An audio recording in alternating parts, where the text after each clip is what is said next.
Patrióta Extrában exkluzív interjút hallhattok Alice Weidellel, az AFD társelnökével, a párt parlamenti frakcióvezetőjével. Alice Weidel, thank you for having us here in CPEC. What do you think about CPEC? Because it's the fourth time in Budapest, and I heard your speech, and you said it's a very beautiful event here. What do you think about CPEC, and what do you think about Budapest and Hungary? Well, I think my speech emphasized that I'm of huge respect for the Prime Minister Viktor Orban and what Hungary is doing for Europe.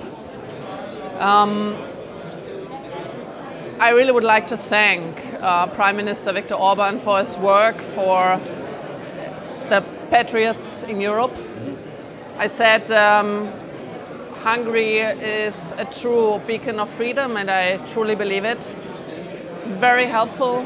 I was here first time in February, and it was a great feeling. And I think it's so important to hold this conference where the patriots throughout the Western world meet and get to know each other and also exchange on their positions.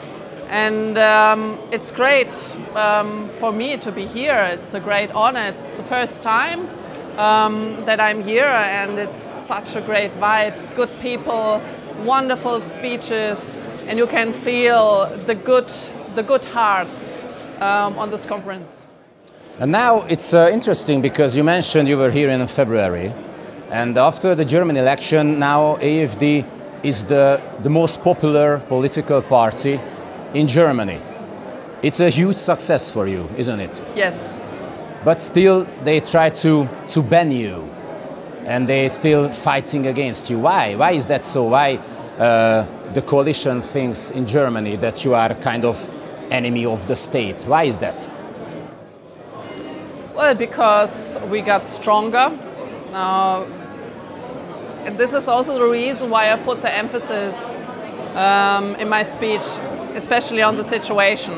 There's a special situation in Germany in which the established politicians made up their mind on banning our party, not really banning, right? And we have the intelligence service surveying our party for years already, and it's quite something.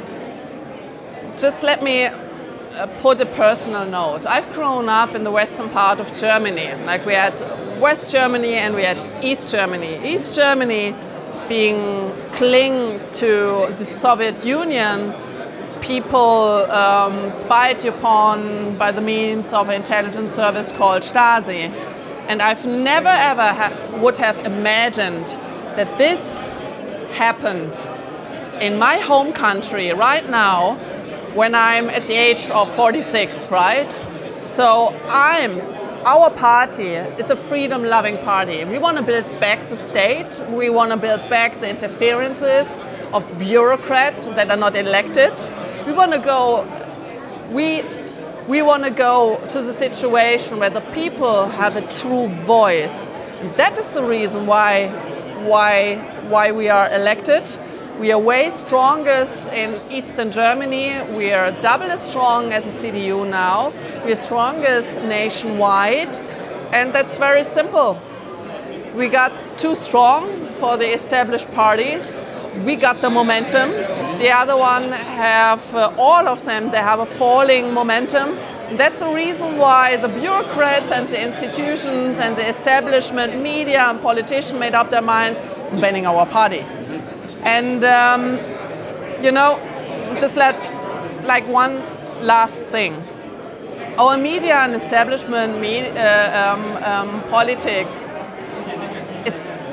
is in such ludicrous, obnoxious state that every individual in Germany who grows a family, goes to work, pay taxes, saying, okay, I want to have safety on the streets, I want to have secure borders. I'm opposing illegal migration is right-wing extremists, right? Still it did? Yes, of course. You cannot. because you cannot deny the problems of mass migration. That's the main problem with Germany. Started in 2015, when Angela Merkel said, "Wir schaffen das, we can solve this problem, and Germany will be the leader of mass migration." What happened then? And what happened since then? Because Germany's financial, political problems, I think, rooted there, right?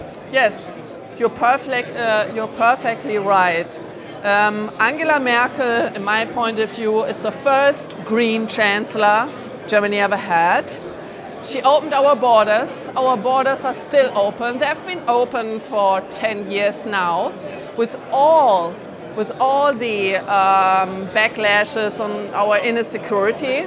So we have exploding crime rates. We have knife attacks every day, and the people cannot go on the streets anymore, especially when it's dark outside, right? So it's quite something. But it's not only the immigration problem, it is the economic problem. You said financial problem, perfectly right.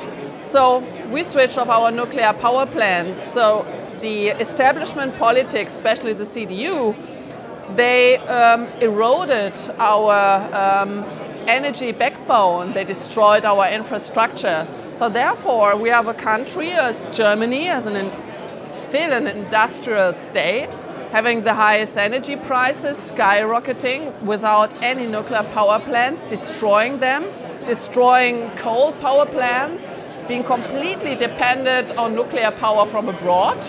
This is right. So it doesn't make sense at all.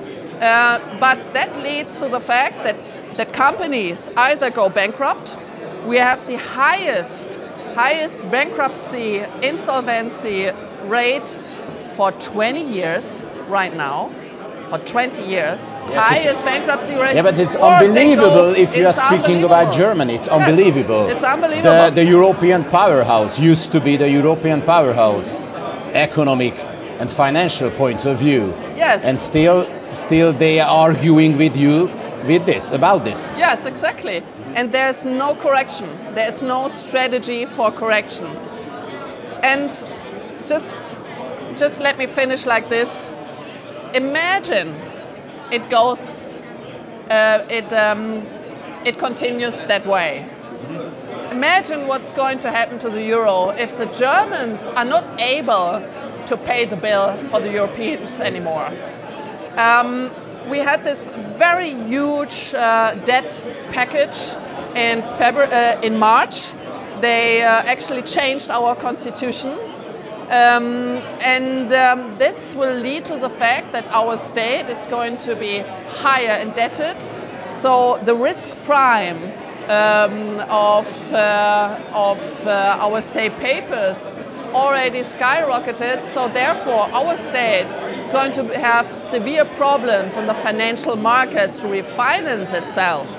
So we are already seeing, besides all other problems, that we have problems at the financial market. And this will have a final deadly effect on the euro as a devalued currency with no sustainability. And what do you think about the war in Ukraine? Because Germany is deeply involved in this war with money, with the Taurus missiles. What do you think about this involvement in the war in Ukraine? Because it's clearly ruining this aforementioned financial and economical problems. It deepens these problems. What do you think about this war? How long the EU and Germany should support Ukraine? Thank you very much for raising this question. I'm very happy to answer this. What Germany is doing right now is completely crazy from my point of view, right? Not only from our history. I'm convinced that no German tanks should roll against Russia, that no German weapon or missile should ever be shot against Russia due to our history. So Germany would have been in a very good situation if they have put themselves in a neutral position for peace talks and ceasefire. Because the situation in the Ukraine right now is dangerous for the security on the European continent. So, yes. And I hoped that Donald Trump got president of the United States because I was convinced that only he could end this conflict. And now see what the Europeans are doing. They're arbitraging. Let's imagine this craziness, how crazy the Europeans got. They're arbitraging Donald Trump as the US president and saying, no, we're not with you on ceasefire, peace talks. And the German chancellor, in its madness, it must be madness because for me, like from a rational thinking point of view, there is no rationale, there's no incentive to deliver Taurus missile to the Ukraine, because when we deliver and the Ukraine fires this missile towards Russia, the second step of Russia will be that they fire at the production plant of Taurus within Germany. I mean, like, how stupid can you be? And secondly, Germany has no negotiation power. Why? Because our military has been destroyed, right? So we are not capable to defend our own country. We don't have enough soldiers, we don't have enough material, no tanks, nothing. So what are we talking about? So what mainstream politician has been doing is, from my point of view, pure madness, and it has nothing to do with a sober rationale, because let's be clear, the Ukraine cannot win this war, and this is reality, and reality, we need to face it, right? And the Europeans should step back and support President Trump to bring peace to this region, to bring peace to the Ukraine. And what do you think, how can, you mentioned how you admire the work of Orbán Viktor. How can you, the Patriots, you and Fidesz and Viktor Orbán, work together to bring peace, to bring political and financial flourish to the European Union, to Europe, to bring Europe great again, as we mentioned? How? How can you work together? Well, I think that we started working together. The next step is for us to do our homework, because Viktor Orbán has done his homework very well. That's also the reason why he is a role model for me personally. I really love this man. Actually, I love Viktor Orbán. He has such a good vibe, and you can feel it, that he's the right man. And we need to win elections. We need to win elections. You already did. Yes? Excuse you me? already did. Yes, but we are not in power yet. Yes. So we are not in government, so please wait and see how we do our homework. And next year, I promise, we will be in government in the first Eastern German states, and then in the federal government in the next after the next federal elections. Okay, we wish you best of luck. Thank you. Thank you for having us here. Thank you. Thank you very much. Thank you.